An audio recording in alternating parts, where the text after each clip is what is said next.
Today our experiment is RC phase shift oscillator. Oscillator means a circuit produces a periodic alternating signal without an input AC signal.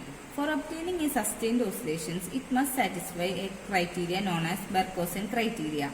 That is, there must be a positive feedback or a phase shift of 360 degree or 0 degree. Next is the loop gain, that is A beta must be greater than unity. Then a desired value, if a desired value is reached, the loop gain A beta must decreases to unity, that is A beta equal to 1.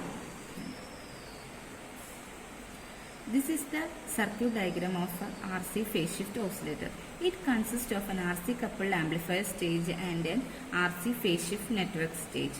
We all know that the output of an RC coupled amplifier has a phase shift of 180 degree.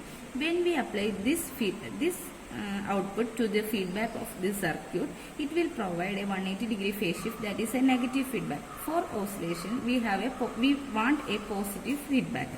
We are using a simple RC network at the output of the amplifier, which has 3 stages with each has 60 degree phase shift.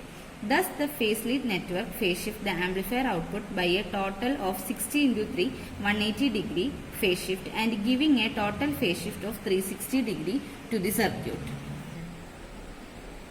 The output requirement of this oscillator is a sine wave of amplitude 10 volt peak to peak and a frequency of 1 kHz. This is the wired circuit diagram of RC phase shift oscillator. This section is the RC coupled amplifier stage and this section is the RC phase shift network stage.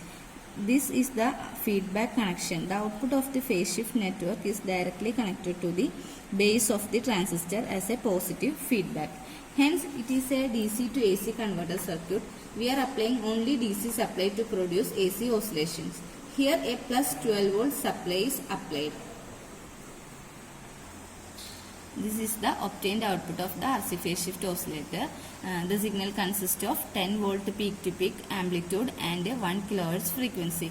Here we can see the y-axis consists of 2 division into 5 volts per division as a multiplication factor, that is 2 into 5, 10 volt peak to peak, and in x-axis 1 division into time per division 1 millisecond, that is equal to 1 millisecond time period, that is 1 kHz frequency. This oscillator is widely used in voice synthesis requirements, musical instruments, and also in GPS units.